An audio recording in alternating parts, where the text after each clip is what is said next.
ఎర్రదెబ్బ తవ్వకాలపై మరింత సమాచారం మా ప్రతినిధి నాయుడు అందిస్తారు. ఎర్రమట్టి దెబ్బలు అంటేనే మనకి అందాలకు కేర్ ఆఫ్గా చెప్పవచ్చు.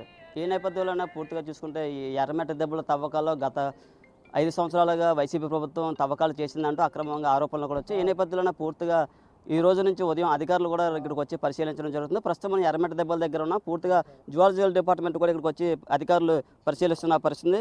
ప్రస్తుతం మనతో ఏయూ ప్రొఫెసర్ రాజశేఖర రెడ్డి గారు. సార్ చెప్పండి, ఏ విధంగా చూడొచ్చు ఈరోజు మీరు ఎర్రమట్టి దెబ్బలను పరిశీలిస్తున్నారు కదా? నేను యాక్చువల్గా doctor D Rajasekhara Reddy, convener INTACH Visakhapatnam chapter అండి.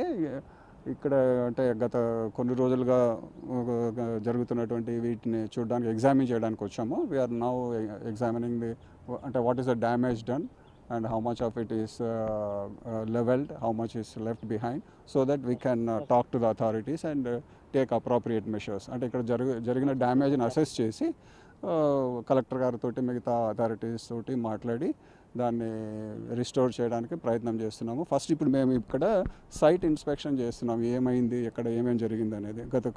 ఇప్పుడు మీడియాలో తర్వాత పేపర్లు అన్నీ వచ్చాయి కదా నిన్న, అది కూడా మేము మా టీంలో మెంబరే అది తీశారు. దాని మీద మేము ఇప్పుడు చూస్తున్నాం అనమాట.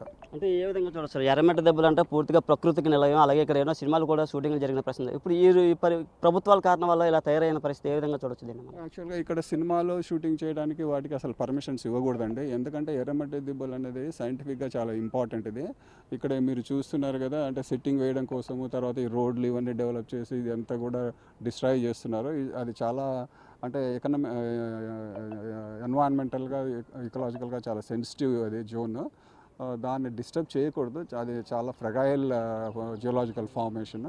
దాంట్లో చాలా ఇంపార్టెంట్ సైంటిఫిక్ డాక్యుమెంట్స్ ఉన్నాయి. వాటిని కాపాడుకోవాల్సిన బాధ్యత మన మీద ఉంది. దాని యొక్క సైంటిఫిక్ ఇంపార్టెన్స్ ఉండబట్టే సెంట్రల్ గవర్నమెంట్ ఇంటాక్ మేము ఆంధ్ర యూనివర్సిటీ జియాలజీ డిపార్ట్మెంట్ 2012లో ఒక నేషనల్ సెమినార్ చేసి దానికి నేను కన్వీనర్గా ఉన్నాను. ఆ రికమెండేషన్స్ మీద బేస్ అయ్యి సెంట్రల్ గవర్నమెంట్ దీన్ని నేషనల్ జియో హెరిటేజ్ సైట్ కింద డిక్లేర్ చేసింది. దాని తర్వాత అది 2014లో వాళ్ళు చేశారు. 2016లో మన స్టేట్ గవర్నమెంట్ కూడా దీన్ని ప్రొటెక్టెడ్ జియో హెరిటేజ్ సైట్ కింద డిక్లేర్ చేసింది. కానీ చాలా అన్ఫార్చునేట్ సిచ్యువేషన్స్ వల్ల ఇది మనకు సరిగ్గా అది ఉండవలసిన పరిస్థితుల్లో కాపాడుకోవాల్సిన పరిస్థితుల్లో మనం కాపాడుకోవట్లేదు. తర్వాత మనం ఫ్యూచర్లో డెవలప్మెంటల్ ప్రోగ్రామ్స్కు లైక్ యునెస్కో మోడల్లో మనము జియో పార్క్ కింద ఎస్టాబ్లిష్ చేయాలంటే ఇది చాలా ఇంపార్టెంట్ కాంపనెంట్ అవుతుంది అందులో. ఎందుకంటే ఇది నేషనల్ జియో హెరిటేజ్ స్టేటస్ ఉంది కాబట్టి. అంటే ఆ స్టేటస్ ఉన్నవి మన టోటల్ కంట్రీలో 32 మాత్రమే ఉన్నాయి, అందులో ఇది ఒకటి. అంత ప్రాముఖ్యత ఉన్నటువంటి ఒక సైంటిఫిక్ ప్రాముఖ్యత ఉన్నటువంటి ఒక సైట్ను మనం చాలా కేర్ఫుల్గా మనం మెయింటైన్ చేసుకోవాలి. ఇప్పుడు జరిగిన ఎంత డ్యామేజ్ జరిగింది, ఇంకా ఎంత ఎలా ఉంది, దాన్ని ఏ విధంగా మనం రిస్టోర్ చేసుకోవాలా, ఏం స్టెప్స్ తీసుకోవాలా అని స్టడీ చేయడానికి మేము ఇప్పుడు ప్రస్తుతానికి ఇక్కడికి వచ్చామండి. అంటే ఏ విధంగా మీరు చర్యలు చేపడతారు సార్ స్టడీ చేసిన తర్వాత వీటన్నిటిని రేపు మాకు కలెక్టర్ గారితో మీటింగ్ ఉంది, అందులో డిస్కస్ చేసి ఆ తర్వాత స్టెప్స్ తీసుకుంటాం. అంటే కన్జర్వేషన్ స్టెప్స్ జరిగిన పరిస్థితిని దృష్టిలో పెట్టుకుని దాన్ని ప్రొటెక్ట్ చేయడానికి తీసుకోవాల్సిన చర్యలు అథారిటీస్తో డిస్కస్ చేసి వాళ్ళ ద్వారా ఇవి చేయడానికి ప్రయత్నం చేస్తాం మేము. చూడొచ్చు మనం ఇక్కడ మట్టి తవ్వేసి అలాగే పూర్తిగా చెట్లు కూడా నరికేసిన పరిస్థితి ఉంది. కనిపిస్తుంది కదా, డిస్ట్రక్షన్ అనేది మనకు కనిపిస్తుంది. ఇప్పుడు రోడ్లు వేసి సినిమా సెట్టింగ్లు వేసి లేకపోతే రెసిడెన్షియల్ సైడ్ ప్లాట్స్ వేసి చేస్తే ఆటోమేటిక్గా డిస్ట్రాయ్ అవుతాయి. అలాంటి జరగకుండా చూసుకోవాల్సిన బాధ్యత మన అందరి మీద ఉంది. ప్రభుత్వం మీద ఇంకా ఎక్కువ ఉంటుంది. అలాంటి ఎన్జిఓస్ కూడా ప్రభుత్వం దృష్టికి తీసుకెళ్ళి దాన్ని మనం కాపాడుకోవాలి. అంటే గత ప్రభుత్వం ఇక్కడ మట్టి అంతా తీసుకెళ్ళిపోయారని చెప్పేసి ఒక ఆరోపణ ఎలిగేషన్. అది నేను ప్రభుత్వాల గురించి నేను మాట్లాడినాను. ఇక్కడ జరిగింది ప్రస్తుతానికి ఇప్పుడు జరుగుతుంది. ఇప్పుడు జరుగుతున్నది మనకు కనిపిస్తుంది కదా కళ్ళకు. నిన్న మొన్న అన్ని మీడియాలలో వచ్చింది అది. కాబట్టి అలాంటిది సొసైటీ మిగతా అంటే చాలామంది తెలియక ఇలాంటివి చేస్తూ ఉంటారు. ఆ చేసిన వాటిని మనం సరిదిద్దుకొని మళ్ళీ దాన్ని జాగ్రత్త చేసుకొని ముందుకెళ్ళాలి. సుమారుగా ఎంత ఉండొచ్చు ఈ ఎర్రమట్టి దెబ్బలు? ఇక్కడ మనకంటే 2 కిలోమీటర్స్ ఇటు 6 కిలోమీటర్స్ ఇటు ఫార్మేషన్స్ ఉన్నాయి కదా, ఆ ఫార్మేషన్స్ను మనము జాగ్రత్తగా ప్రిజర్వ్ చేసుకొని కాపాడుకోవాలి. ఎటువంటి జాగ్రత్తలు తీసుకోవాలనుకుంటారు?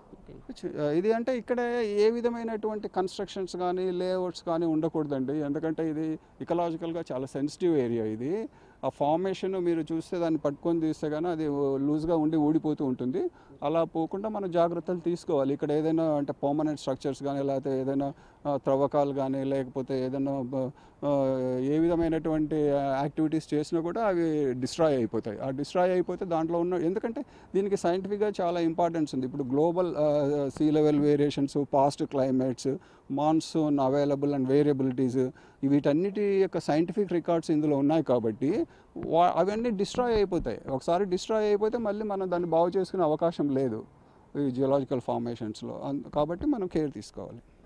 ఇది ఆంధ్ర యూనివర్సిటీ ప్రొఫెసర్ అయితే చెప్తున్నారు. పూర్తిగా ఎర్రమట్టి దెబ్బలను కాపాడుకోవాల్సిన అవసరం ఎంతైనా ఉంది. ఎందుకంటే ఇది చరిత్ర కలిగిన ఈ ప్రాంతాన్ని కాబట్టి దీనిని పూర్తిగా గత ప్రభుత్వాలు నిర్వీర్యం చేశారనే ఆరోపణలు కూడా వచ్చాయి. ఎందుకంటే ఇక్కడ మట్టిని కూడా తవ్వుకొని పూర్తిగా వైసీపీ ప్రభుత్వం దీన్ని నిర్లక్ష్యం చేసింది. ఎర్రమట్టి దెబ్బలకి పూర్తిగా ఒక చరిత్ర ఉంది. ఇక్కడ సినిమా షూటింగ్లు కూడా చాలా జరిగేవి. సినిమా షూటింగ్ తప్పకుండా జరిగితే ఇక్కడ విజయం కూడా సాధిస్తుందని చెప్తున్న పరిస్థితి ఉంది. ప్రస్తుతం మనం చూసుకోవచ్చు ఎర్రమట్టి దెబ్బలు పూర్తిగా ఎంతెంత ఉన్నాయో విజువల్స్లో కూడా చూస్తున్నాం. ఇక్కడ మట్టి కూడా పట్టుకొని మనం చూస్తుంటే పూర్తిగా ఎంత ఎర్రగా ఉన్న పరిస్థితి కూడా ఉంది. అలాంటి ఎర్రమట్టి దెబ్బలను పూర్తిగా అయితే గత ప్రభుత్వం నిర్వీర్యం చేసింది.